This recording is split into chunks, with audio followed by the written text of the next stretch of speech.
Hello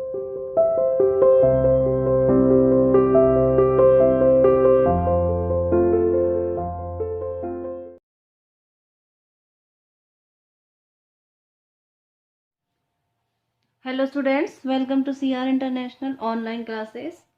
Today we are going to discuss the question answers of chapter number 14. कल हमने chapter number 14 की exercises की थी।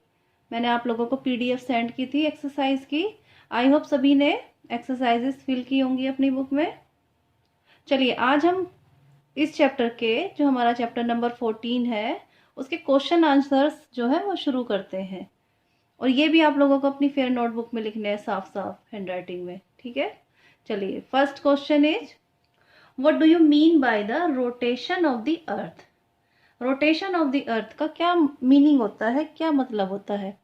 मैंने आपको बता दिया था पहले ही जब चैप्टर रीड किया था, जब चैप्टर एक्सप्लेन किया था। वही चीज आप लोगों से क्वेश्चन के अंदर है पूछी गई है। चलिए आंसर देते हैं इसका। Answer is the movement of the earth on its axis is called the rotation of the earth। देखिए अर्थ में 2 टाइप की मूवमेंट पाई जाती है, मैंने बताया था आप लोगों को, एक रोटेशन और एक रिवॉल्यूशन। तो रोटेशन कौन सी होती है, जो अर्थ अपनी एक्सिस के ऊपर घूमती है, ठीक है, जैसे एक लट्टू की तरह जो घूमती है वो वाली रोटेशन, ठीक है। जैसे लट्टू अपनी एक्सिस पर घूमता है उसी प्रकार से जो है अर्थ भी अपनी एक्सिस के ऊपर घूमती है।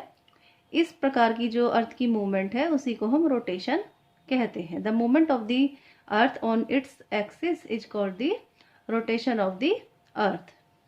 चलिए next question is what do you mean by the revolution of the earth. देखिए अब यहाँ पर रिवॉल्यूशन के बारे में पूछा गया है। रिवॉल्यूशन भी एक मूवमेंट है अर्थ की, लेकिन इसमें क्या डिफरेंस है।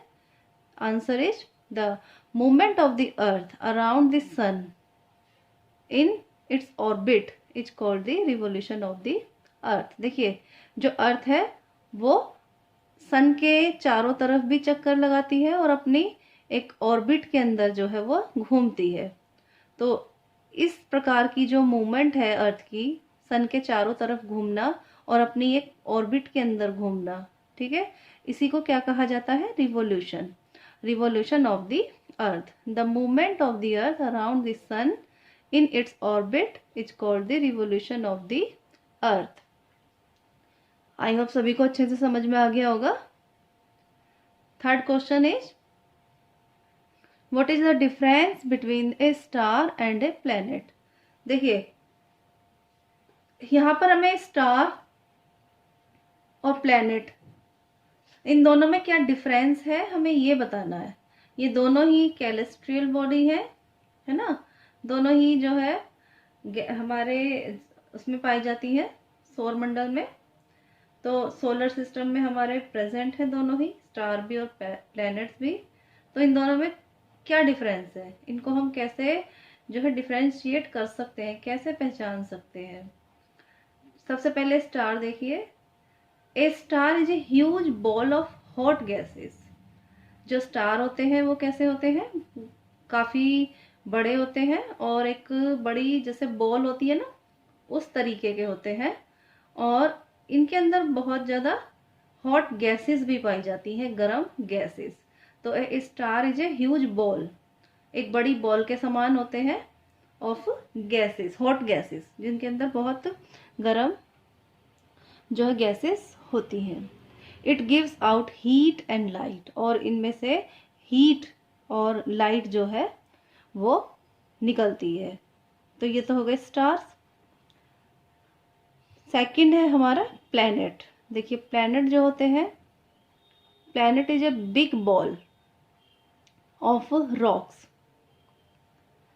जो प्लैनेट होते हैं वो एक बहुत बड़े बॉल के समान होते हैं, जैसे हमारी बॉल होती है उसी तरीके के, जैसे एक पत्थर की बॉल हो, है ना, रॉक्स की बॉल।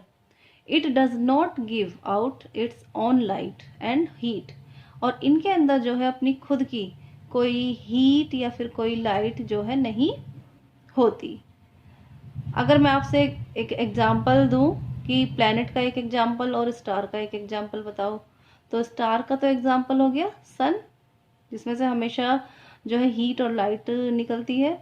और प्लैनेट का एक एग्जाम्पल अगर पूछे तो प्लैनेट का एग्जाम्पल क्या हो जाएगा, जैसे कि हमारी अर्थ, और भी बहुत सारे प्लैनेट्स हैं, 8 प्लैनेट्स प्रेजेंट हैं, तो वो सभी, उनमें से कोई सा भी आप प्लैनेट का एग्जाम्पल बता सकते हो। ठीक है, तो ये थे क्वेश्चंस। आगे देखते हैं next question. Next question is name the imaginary lines passing through the earth. देखिए, 2 इमेजिनरी लाइन है जो अर्थ को पास करती है, अर्थ से होकर गुजरती है। वैसे ये लाइन है नहीं, इनको इमेजिनरी लाइन इसीलिए कहा जाता है क्योंकि हमने इन रेखाओं को मान लिया है। ठीक है, तो there are 2 imaginary lines passing through the earth. तो 2 इमेजिनरी लाइन्स हैं जो अर्थ से होकर गुजरती हैं। उनके नाम है, फर्स्ट इज एक्सिस, जो एक्सिस है अर्थ की एक्सिस, जिस पर वो अपनी एक्सिस पर घूमती है, रोटेशन करती है।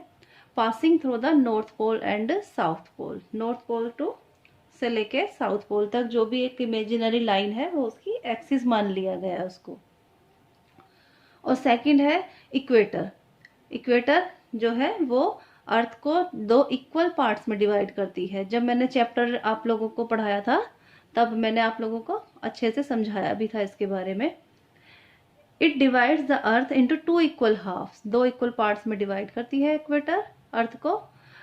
First is northern hemisphere and second is southern hemisphere. ठीक है, तो ये दोनों पार्ट्स के नाम है, first part is northern hemisphere and second part is southern hemisphere. Fifth question देखिए, discuss the solar system in brief. हमें सोलर सिस्टम के बारे में बताना है। ठीक है, तो आप इसका आंसर देखिए, sun and the 8 planets are together called the solar system.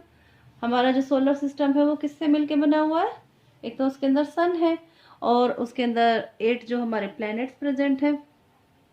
आप लोगों को मैंने पिक्चर भी बनाने के लिए दी थी इसकी, आई होप सभी बच्चों ने अपनी नोटबुक में सोलर सिस्टम की पिक्चर बनाई होगी, और जिसने नहीं बनाई है वो अब बना लेना।